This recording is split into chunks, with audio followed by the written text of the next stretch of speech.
Good afternoon to everybody.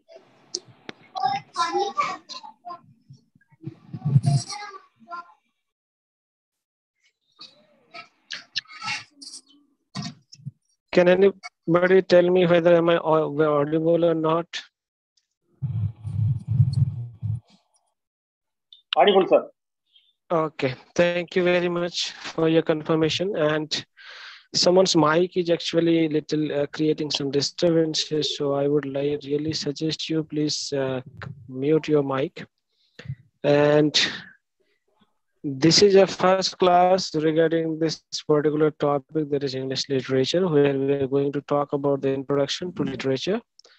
And I hope that you know it very well that we have 6 classes, out of which today is the first class, right?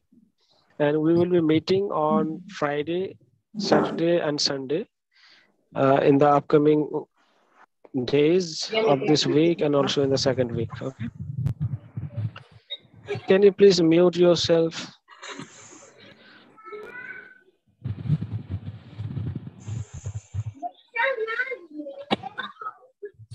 No, you can open. There is no problem. But the thing is that I'm conducting the class tab, so I will be sharing my screen because the first 3 units in block 1 is regarding the literary terms, which we are going to discuss in this class. And based on that, I will show the PDF that I have been taken from the book, textbook. And based on that, we will have a discussion regarding that, okay? So let me introduce myself first. That my name is Dilwar Hussain, and I'm a faculty in that Department of English in Dr. B.R. Ambedkar Open University since last 2 years. And probably I have taken some classes from your batch the last sem. Did I?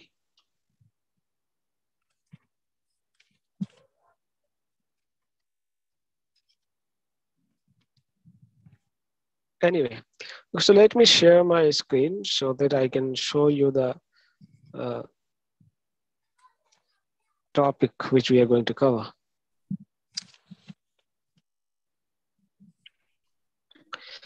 Anyway, you just confirm me whether my voice is audible or not. Is it audible to you? Yes, sir. Okay, yes, you can. Thank you very much. As you know, as you know that, okay, we are going to deal with this topic, that is introduction to English literature, and I will really suggest you to mute your mic, please. Somebody whose child is talking constantly, please mute your mic. If you will mute your mic, you can hear me well as I can talk without any kind of distraction.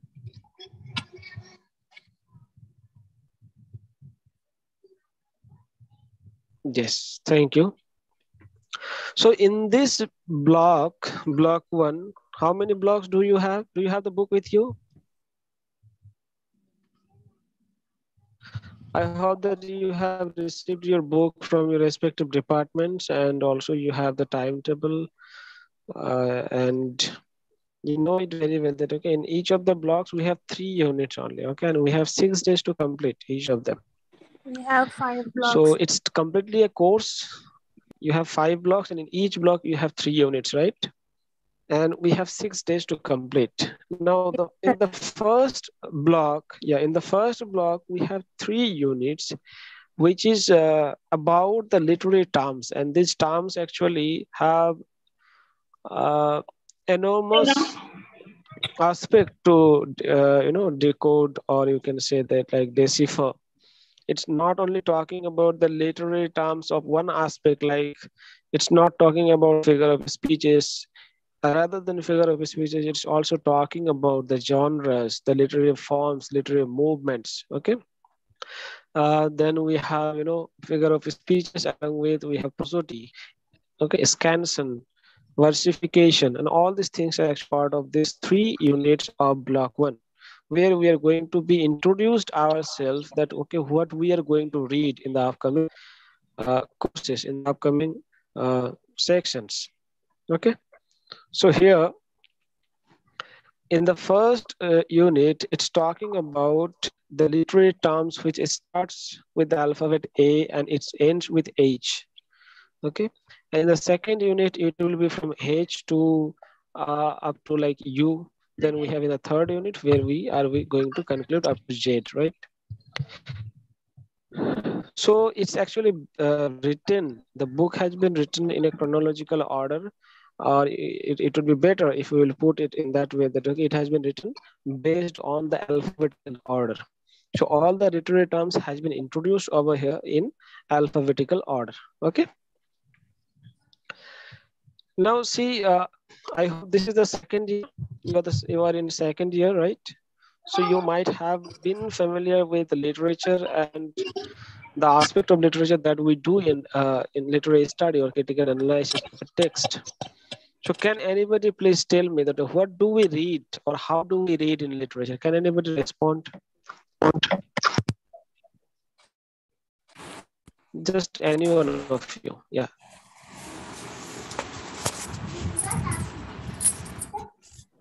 So usually for literature, one should have a selection of good genre, like what kind of books is one person liking to read, and the kind of selection of the book, kind of for the author, kind of the theme and the plot and the story. So basically, like selection, the genre the person is ready to read, and like the kind of interest the person or reader has.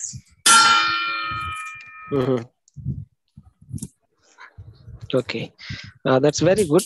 Yes. First of all, we have to decide which genre we are going to read.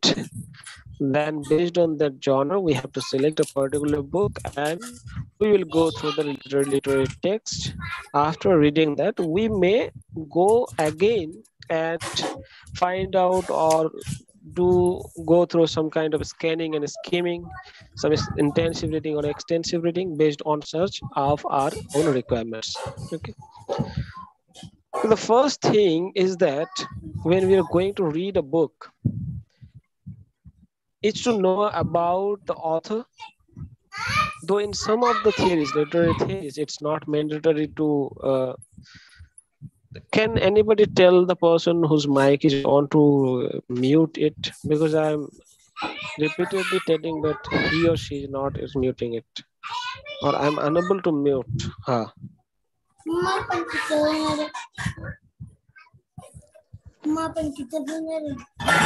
One week.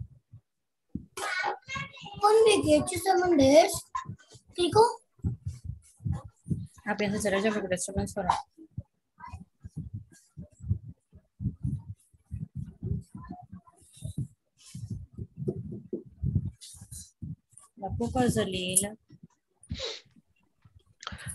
Anyway, so let's continue because she's not responding even after texting her. So anyway, let's talk about the literary terms that has been listed out over here. And here we will come across a lot of things, and it's very true that okay, it's not possible to complete all these literary terms from A to Z within a single class of 1 hour, because it needs meditation, it needs our own analysis of the thing. We can choose a particular genre and then we can select. It's really very disturbing and annoying. Just a minute. Mr. Hussain, expel the person who is there, let them rejoin. Just a minute, please. Yeah. Yeah, if they're not responding, then better to expel them. I'm testing them personally, but she's not responding. QCOM BDT, whoever that is, please turn off your mic. Put yourself on mute.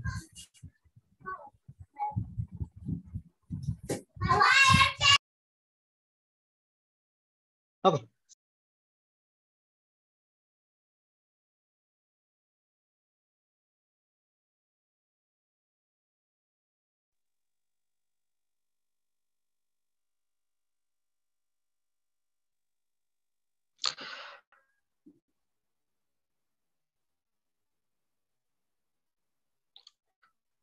Yes, so just a minute.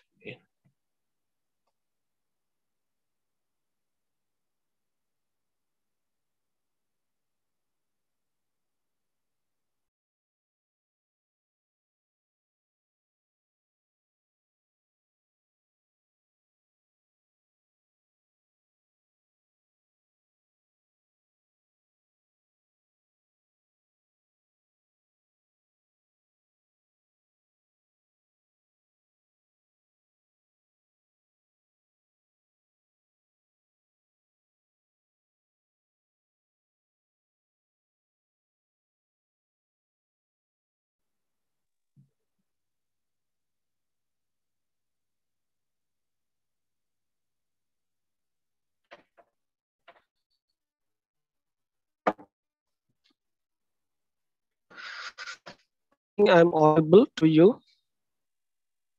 Can I start? Yes, Mr. Hussain. Yeah, thank you. Thank you for your confirmation.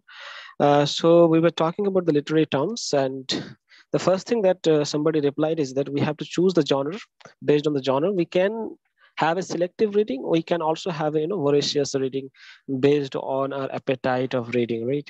But the thing, if you're following a particular uh, course, then you are supposed to be selective in your own genre.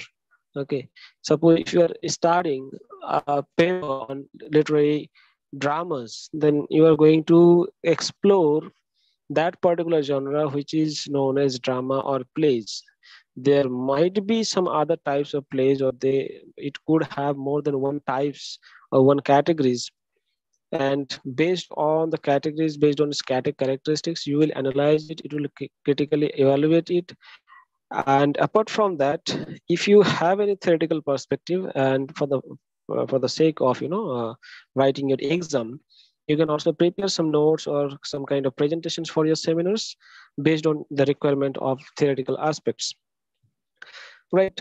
But the thing is that to be introduced into the field of literature, it's very obvious, because most of us know it's very well that, okay, how to speak in English, how to read a book.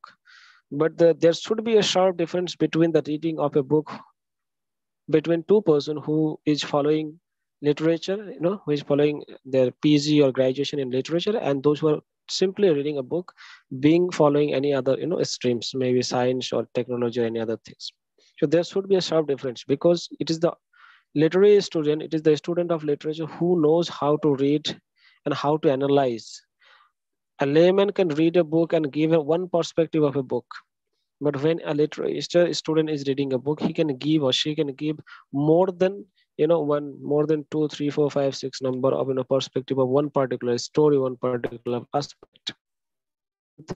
This can only happen only when you are being familiar with the literary aspects. Okay, when you are familiar with the literary features, literary types that we have in literature, right?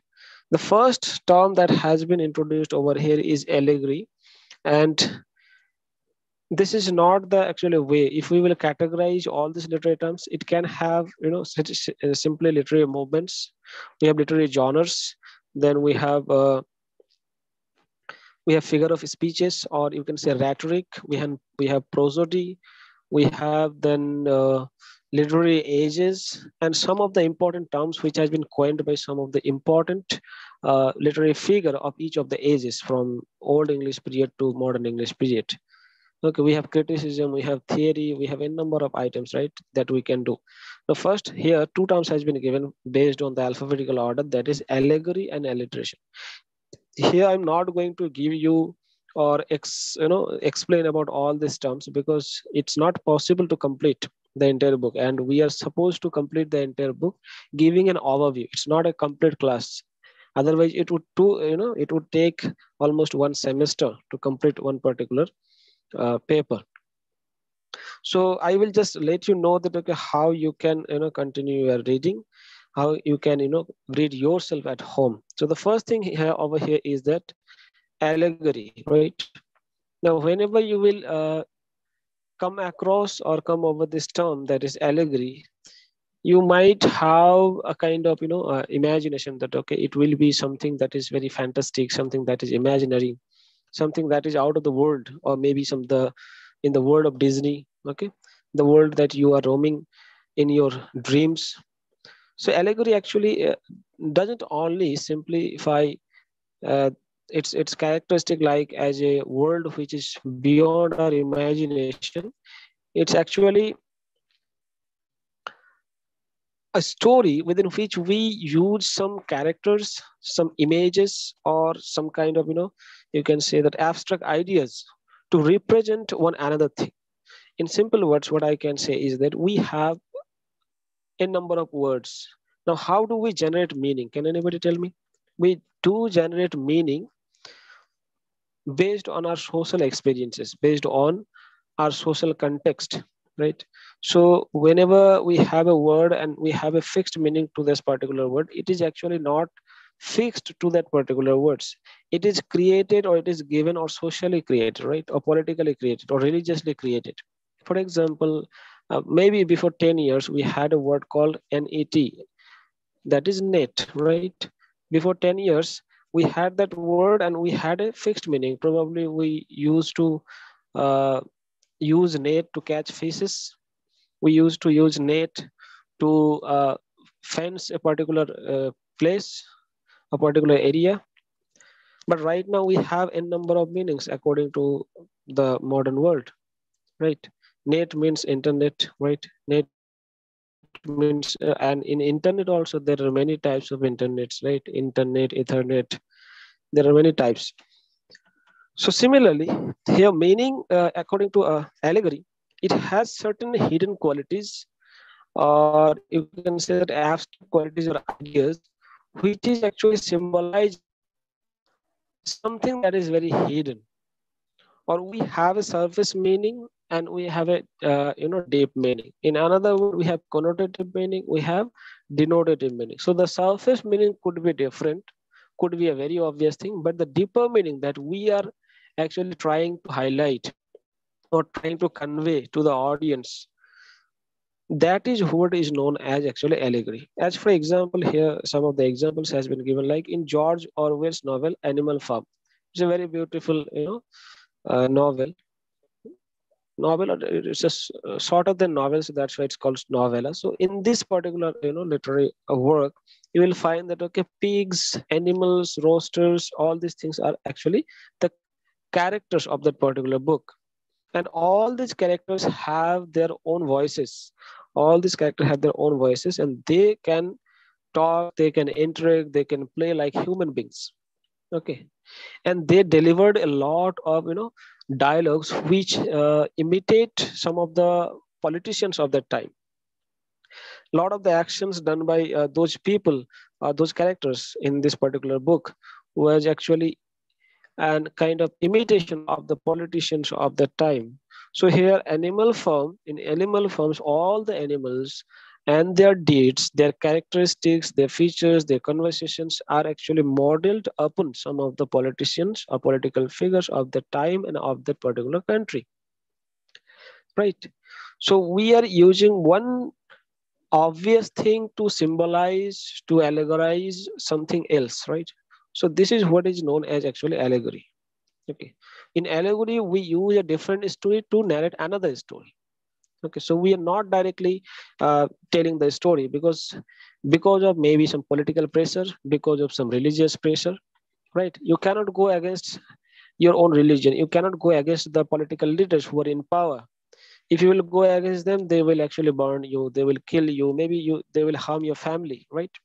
So that's why you are not very obvious. You are direct to convey your message.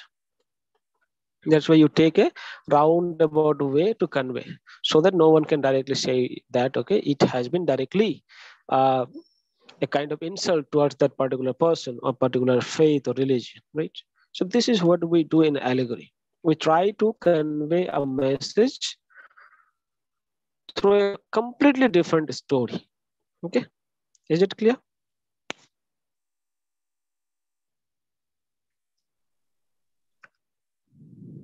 I hope it's clear.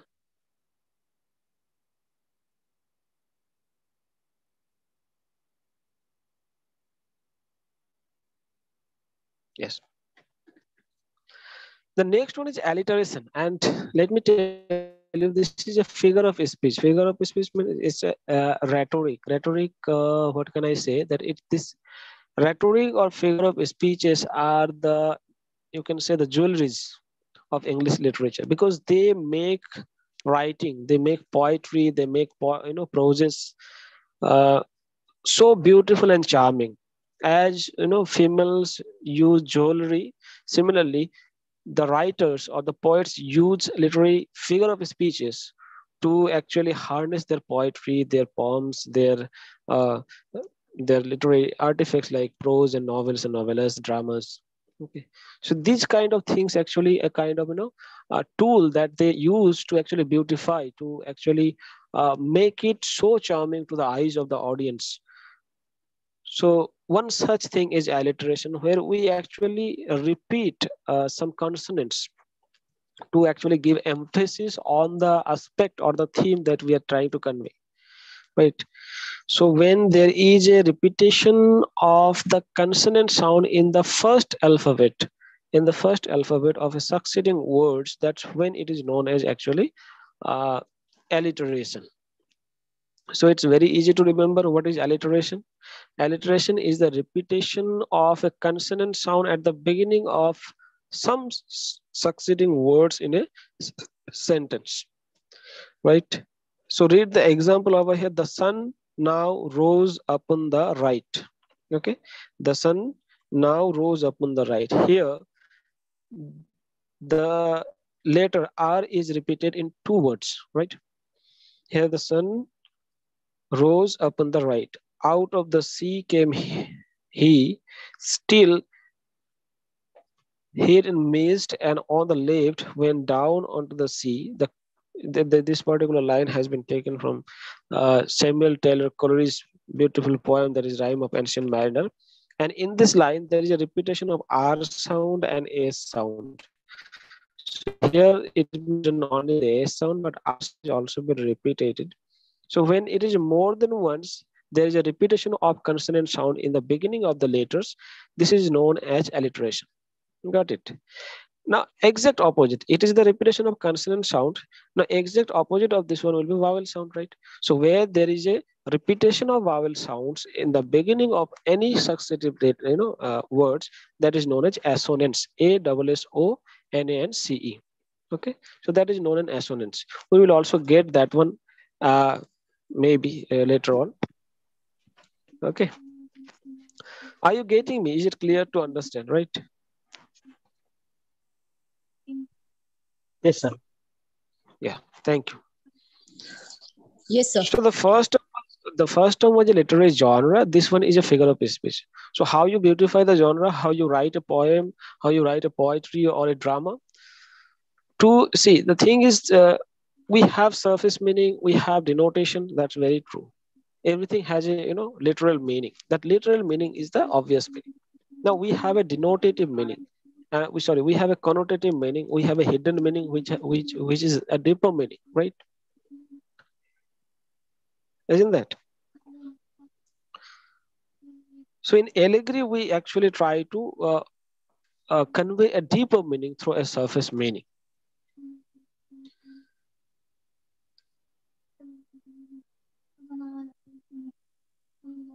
Yes, so the next term is allusion. Allusion is actually a kind of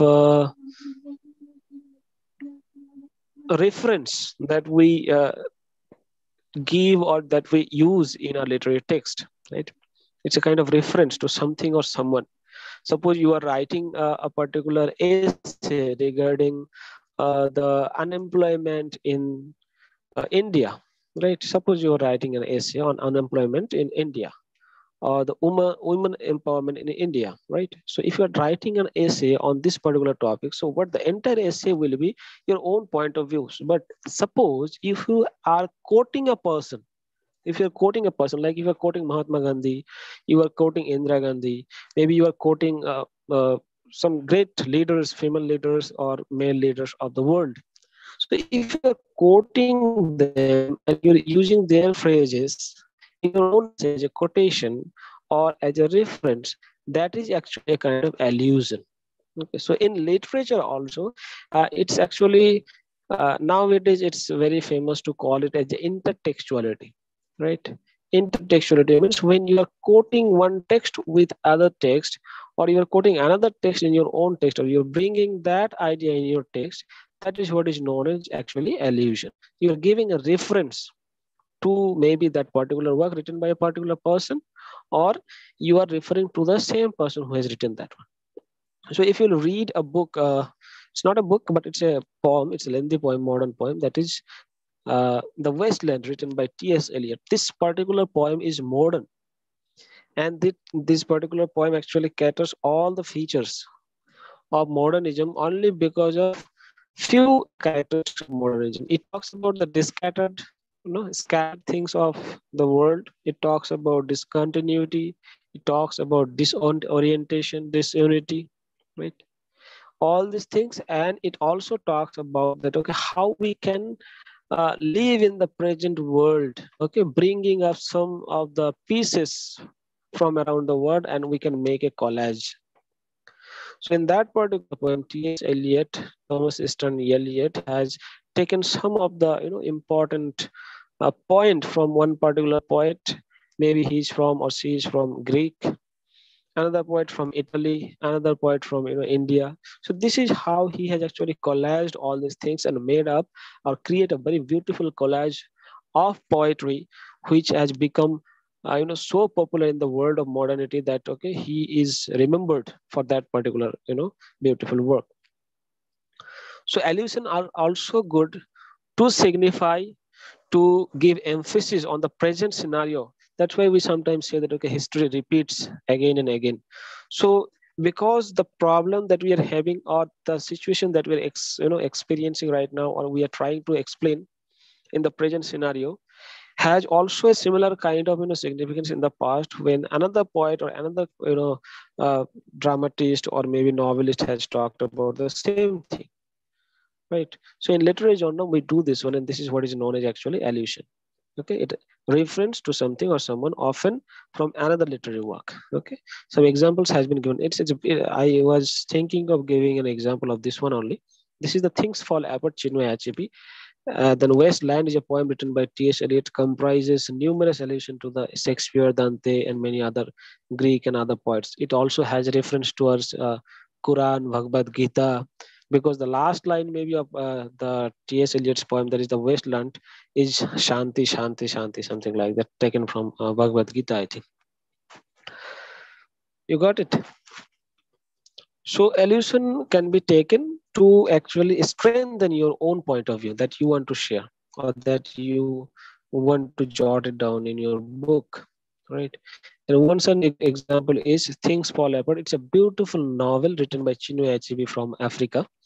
And in that particular book, he has actually, it's a novel, but he has taken first 4 lines from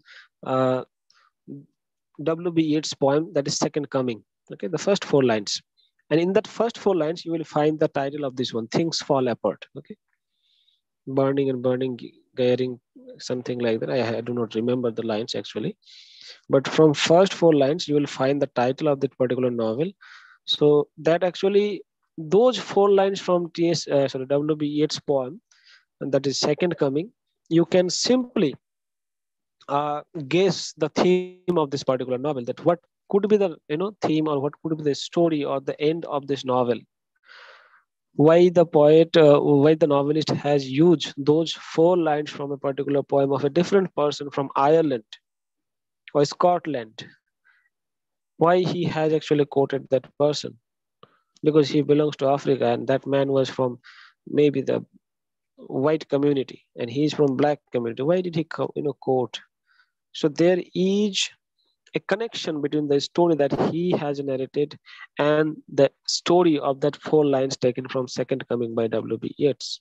Okay, so this is how we allude one thing to another, right?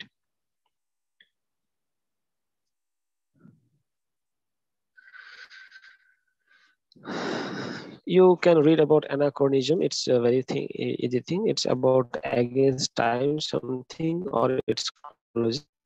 Okay, so let's talk about anagnorisis. Anagnorisis, then we'll talk about analogy and all these things. So this is, let me just give you an overview so that when you will read, try to have a kind of reference with text, with literary, speeches or literary lines from any particular book. And then also try to have a kind of, connection with literature, because this is how you will have to read and you have to learn. You should have a kind of example in your mind so that you can clear your sense that what you're reading. Now, anagnorisis is actually, what can I say? It's a features of tragedy. And this feature has been actually discovered or invented by the famous Greek critic, that is, can anybody name the famous Greek critics?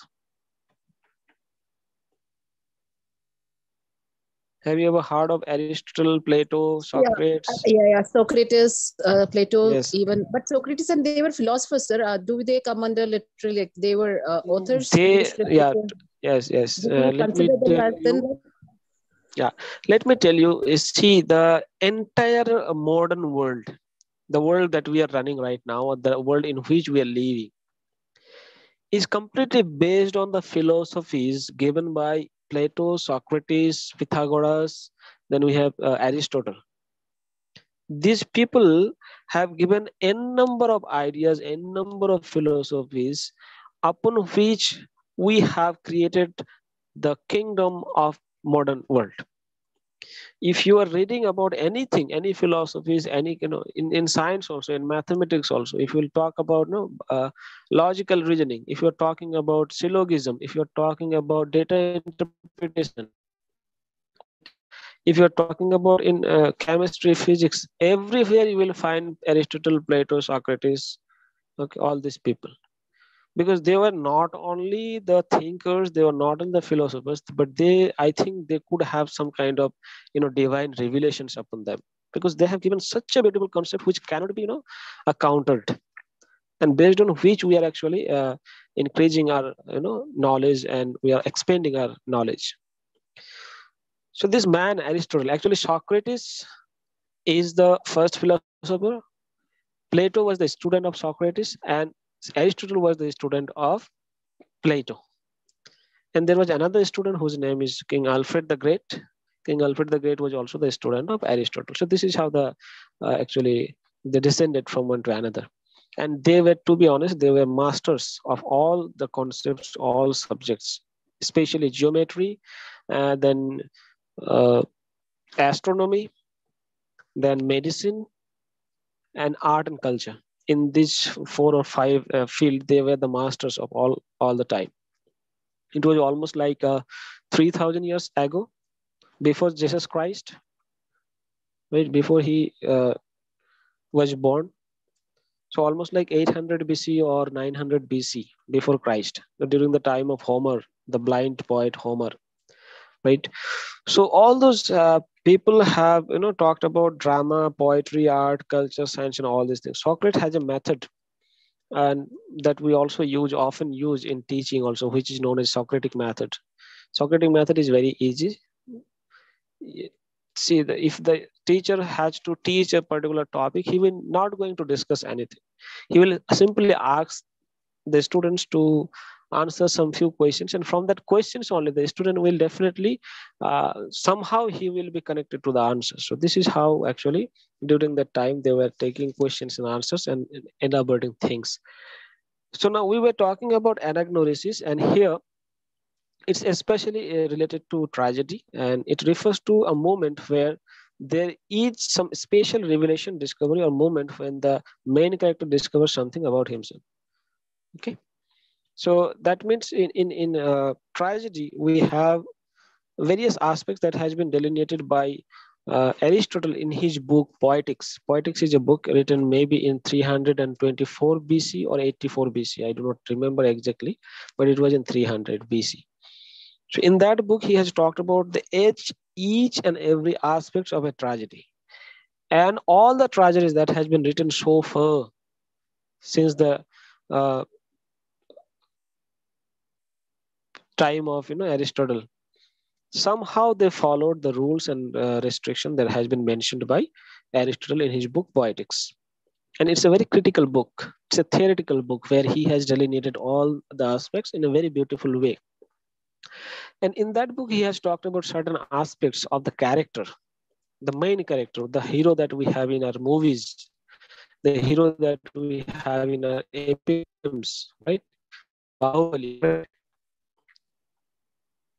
We have Bahubali, we have nowadays we are having beautiful movies as well. Now these movies are actually the transformation or translation into motion pictures from dramas, right? Or epic poems. So here anagnosis is nothing but actually a kind of a moment when you discover something. When you discover means maybe you were very ignorant about a particular aspect, but you have suddenly discovered that, okay, no, I didn't understand that. That's why this is happening. If you analyze any particular poem, here example has been given in Oedipus Rex. Have you ever heard of Oedipus Rex? It's also a famous play where the hero actually kills his own father, biological father, and marries his own mother and also have kids. But later on he got to know that, okay, he has already married his mother and also have kids. That's why he slays himself. He kills himself, and later on his mother also kills herself. Have you ever heard of this story, Oedipus Rex? And from Oedipus Rex also we have two concepts also: Oedipal complex and Electra complex. These are some psychological or terms that has been also highlighted by Sigmund Freud, the father of psychiatry. So anyway, so in this particular story, Oedipus Rex, so Oedipus is the name of the king. So when the king Oedipus learns that he killed his own father and married his own mother by mistakes, that point of time is known as anagnosis. That is the moment when he discovered that, okay, he has done a great blunder. That is a tragic flaw, right? A tragic flaw that is also known as hamartia according to Aristotle, right? So like anagnosis, we have hamartia. Hamartia means to find out your own tragic flaw, the doom that you are going to face, the destruction that you are going to face is all because of your tragic flaw. Have you ever heard of the plays of Shakespeare like Hamlet, Macbeth, King Lear? Have you ever heard of them? I think you are, right? So in all those plays, like in Hamlet, you will find there is a hamartia, there is a tragic flaw, and that flaw is nothing but that is procrastination. Because of procrastination, he had to face a lot of things. In King Lear, it was quick decision to disburse all the properties of the king among his daughters in his lifetime. Then in what is the name of the play? King Lear. Then we have Hamlet, Macbeth. In Macbeth also,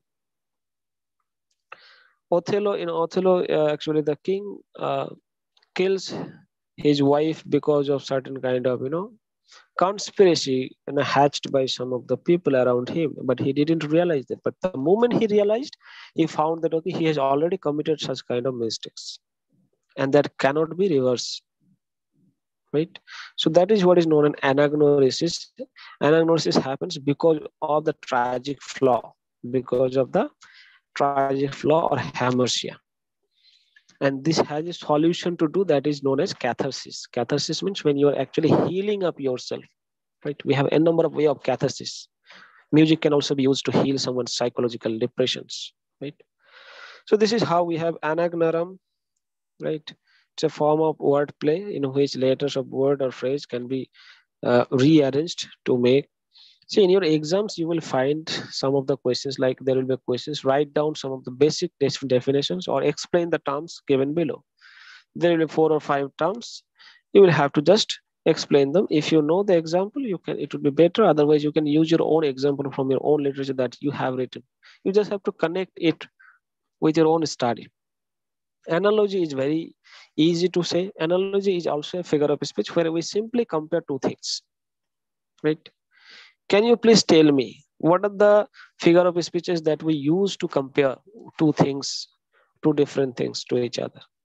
Anybody reply me? So usually it is simile, like when we are comparing two different things using the words as and like, and metaphor when we are just comparing the two persons' qualities, but not exactly using the word as and like. Like he's an ox of a man, once we are comparing with the quality. So I think these are the best examples. And there are others like personification. There are many examples, but usually the used ones are similes and metaphors. That's very true. Yeah. In simile, we simply compare two different aspects which are explicit, right? Which are explicit, which are direct comparisons, right? In literature, you will find a number of examples. If you will, and the very famous example from Robert Burns is that you are my red rose.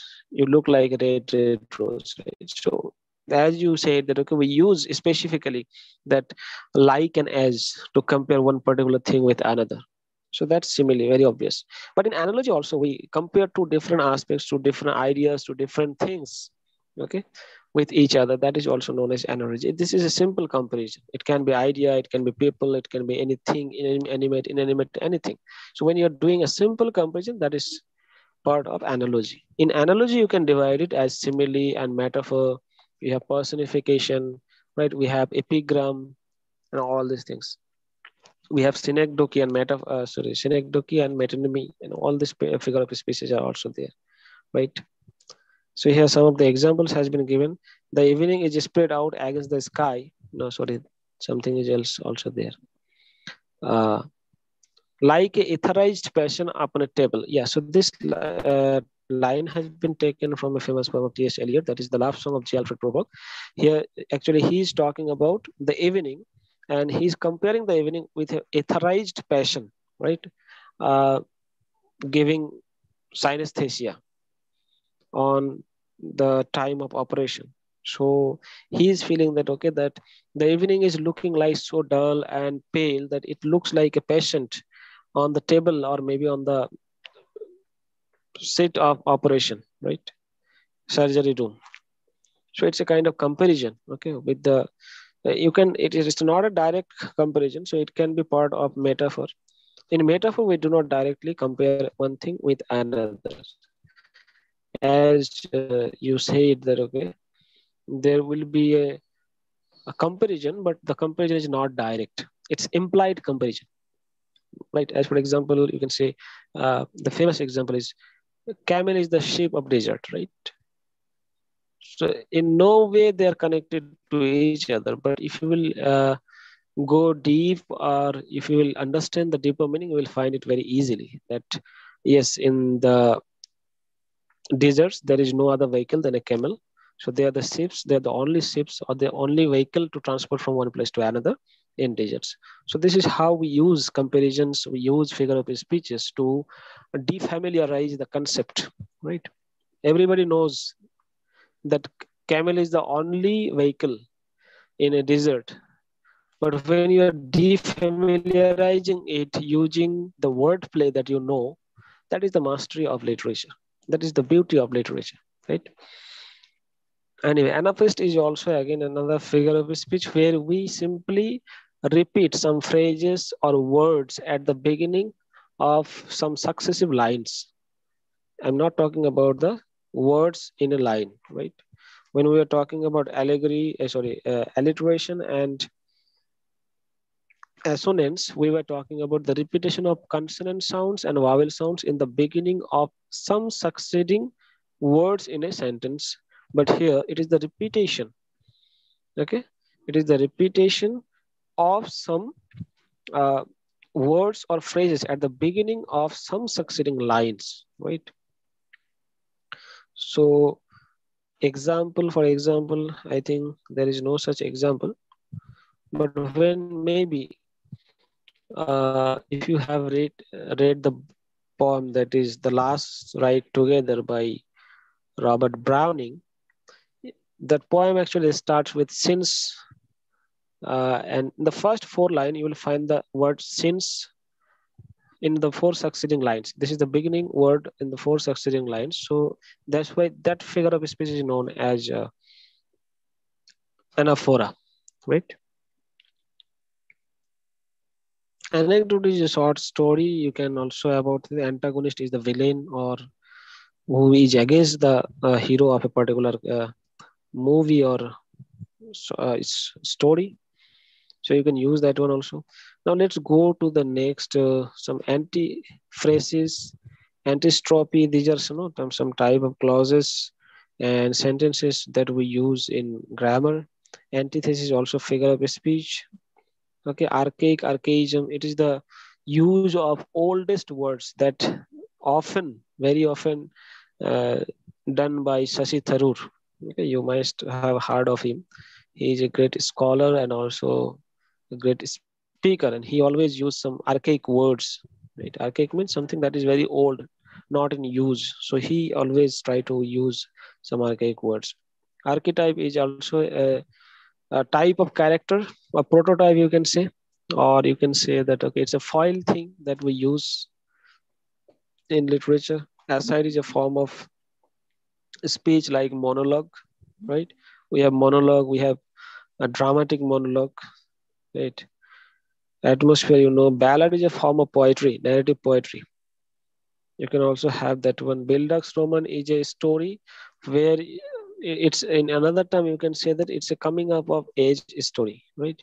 Where you will have a hero or maybe a heroine who has just born in the beginning, then he will grow up and then at the end. So this is how when you're writing a story where the kid just has born, he will grow up, he will become an adult, then he will also become an old. Such kind of stories are actually Bildungsroman. Roman. As for example, David Copperfield, or in Hindi movie, you can find David Copperfield as a Fitur. It's a movie, Fitur. In that movie, you will find Katrina Kaif, and there is also another character. I do not remember the name anyway. Then Jane Austen's Emma is also Sons and Lovers. These are some of the examples. Blank verse is a bias. Blank verse means it doesn't have any kind of rhyme scheme, and rhyme scheme is very much important in poetry. But when we are talking about poetry based on rhyme, there are various kinds of poetry. Like we have poetry of Tarja Raima, we have poetry of uh, one is that is blank verse. Then we have heroic couplets, and all these things are there. So when you have a couple of lines are written in a poetic form, which doesn't have any kind of rhyme, but one thing should be there. When it is a blank verse, the meter should be equal. That means when you are writing a poem, it should have a meter which is known as iambic pentameter. Okay, so the line should be in iambic pentameter. Iambic pentameter means each of the line will have 5 foots, and the second syllable of each of the foot will be stressed. Okay, is it clear? As for example, here an example has been given. Out brief candle, life's but a working shadow, a poor player. Right. So if you'll divide this syllables, first of all, you have to divide them into syllables. Then you have to divide them into foods, and then you have to stress. And based on that, you can know. Okay. Caesura is actually a pause that was used most of the poets during the time of the Old English periods. They were taking some pauses in the middle of the sentences or in the middle of a line. Okay, 2 or 3 words will be there in the left side, and in the middle there will be a pause, means there will also be a gap, and in the right side 3 or 4 words will be there. So such kind of structure is known as caesura. Okay, so here you can see how it has been given. An example has been given. I am nobody, who are you? This is a very beautiful poem written by Emily Dickinson. I'm nobody, who are you? Are you nobody too? Right? So this is a way of writing, and it's also very canon is, you know it very well, right? I think it's a connection of writing, or it's not only writing, it also include literature of all time. It also include the best aspect of literature, the man of letters, all these things. So canon means it's an arena of a particular genre or maybe a particular field or aspect.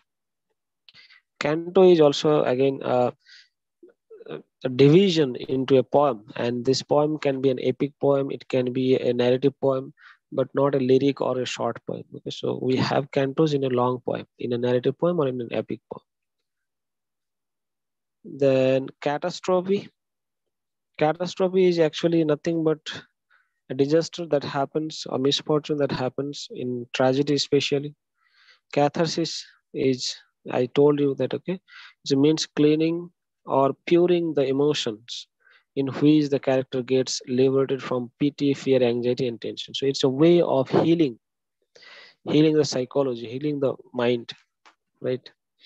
So this is how you will get a number of terms here. Conflict is there, consonance is there, repetition of consonant sound at the beginning, middle, and end of a word. So we have assonance, consonance, and alliteration. All of them look alike. See, such kind of questions will be asked. Let me show you how questions may ask.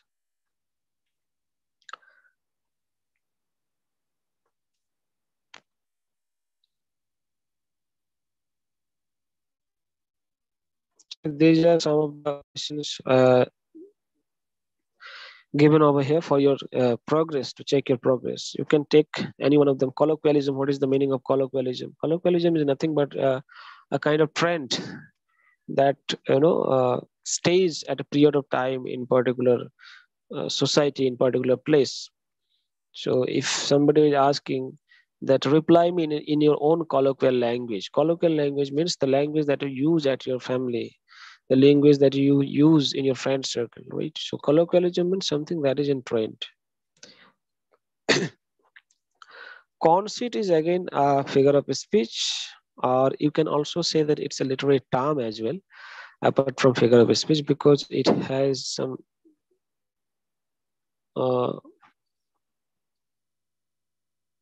deeper connotation as well, and it was used during the time of the metaphysical poem. So we have metaphysical conceit as well. Conceit means a huge comparison, and there is a huge gap between two things. When John Donne, the metaphysical poet, he was comparing the eyes of his beloved with the two hemispheres of the world, that is the North Pole and South Pole. So you can't say like this, okay, when he was saying that, okay, the entire the sky is actually uh, the angry eyes of his beloved, right? Not sky, the sun actually. If you're comparing one thing that doesn't have any direct, indirect, kind of, a relation, that kind of comparison is known as conceit. But in metaphysical conceit, it actually talking about the abstract knowledge, abstract ideas, when one thing is being compared with other thing, but that is completely abstract, right? That is completely imaginary. That is what is known as actually. This denouncement is also uh, a part of a play. When we have a climax means the story has just started and it's going to the peak. And from the peak again, maybe in the beginning of a movie, you can understand it very well, what is climax and anticlimax. After anticlimax, we have denouncement. So maybe in the beginning, we have uh, the starting of the story. So some of the kids are there in two families. They're growing up. They become friends in schools and colleges. They fall in love. Then they start liking each other, talking with each other. Finally, what happened? They propose each other, and they were fighting. Right? They were fighting to get married or to get uh, a certificate to be together. Right? So there will be some villains, and all the problems with their family will not be ready. So this is the pick, and ultimately, when they will get married, they will have kids, and ultimately denouncement means it is the going to the end, right? Climax, anticlimax, it's going down. So this is how we have things in drama. Dramatic monologue is also a very beautiful way of writing poetry. As I gave you an example, that is the last ride together, where the speaker is talking and feeling that, okay, the other person is also listening, right? The other person is also listening, but the thing is that the other person is physically not present there, but the audience, as for example, what I am doing is a monologue, right? I know that you are listening, you are there, your existence is there, you are listening, and you are also having good understanding as well. But the thing is that when I'm talking with you, I'm addressing you also, but your existence is, somehow it has been actually hidden over here, right? So when you are having a conversation thinking that, okay, the other person is listening, but physically he is not present, that kind of conversation is known as monologue. But when it is presented in a dramatic way, that's how it's known as dramatic monologue. We have aside as well, where a character comes and speaks again and again. We have soliloquy, where a character come in front of the audience and he will talk in front of the mirror, maybe in front of the audience, as if that there is other person who is listening. So we have such kind of figure of speeches, literary movements over age. Elegy, epic, epiphany, euphemism, fable, flat, foot, all these things. Foot, I told you, it's a collection of syllables which we divide in prosody. That's why I told you that iambic pentameter. We also talked about hamartia, right? Homographs, homophones, these are parts of actually literary, not literary aspect, but these are parts of language, right? Homophones means when two phones have the similar sound and similar spelling. As for example, or different spelling, similar sound and similar meaning. C, right? SEE. C is a word which means to watch something, to observe something. But another word that is SEAC, that is also have the same pronunciation, but meaning is different. So such kind of things are there also. So this is one such thing. Here you will also find some other thing like iambic pentameter. That we already have talked about, right? Now, what is iambic pentameter? It's a metrical foot in poetry with one unstressed syllable followed by a stressed syllable. And there should be two actually syllables in one particular foot, right? A foot can be disyllabic, a foot can be monosyllabic, and a foot can be trisyllabic. Trisyllabic means in one foot there will be three syllables, in one foot there will be two syllables, and in one foot there will be only one syllable, right? So in iambic prosody, what we have to have is that there should be two syllables and the second syllable will be actually stressed. As for example, read the word regain. So here we are not actually stressing the first prefix, that is re. We are stressing the second part of the word, that is gain. So regain, okay? As for example, like take the example, congratulations. In this particular word, we have 5 syllables. But do you think that all the syllables will be stressed? No. The foreign speakers or the native speakers will place their stresses properly so that their English will be little much more organized than us, because we are speaking a language which is not ours, first of all, and then it's not our first language. Secondly, we have a number of influences, right? Hindi influences, Bengali influences, Telugu influences, Marathi influences. So because of that, we sometimes fail to, most of the time we fail to give proper punctuations, proper pauses in our own way of speaking, right? But these things are very important to do in poetry, especially when you are understanding or analyzing critically a poem. You have to also talk about the meter, the rhyme, and the syllable division that is known as scansion or prosody as well, right? We have illusion over here, idiom, imagery. Imagism is a movement. It's a 20th century movement ran by Ezra Pound. Okay, maybe in 1912 probably. Internal rhyme is there. Intertextuality, that I already told you, that the use of idea, concept, ideology of another text writing into a new text or writing. So I hope that okay, you will read these things at home. And if you will find any problem regarding anything, right, understanding any of the terms, we have metaphor, metonymy, all these things. These are, first of all, you try to identify which kind of figure of speech or which kind of literary term it is. Is it a movement? Is it a genre?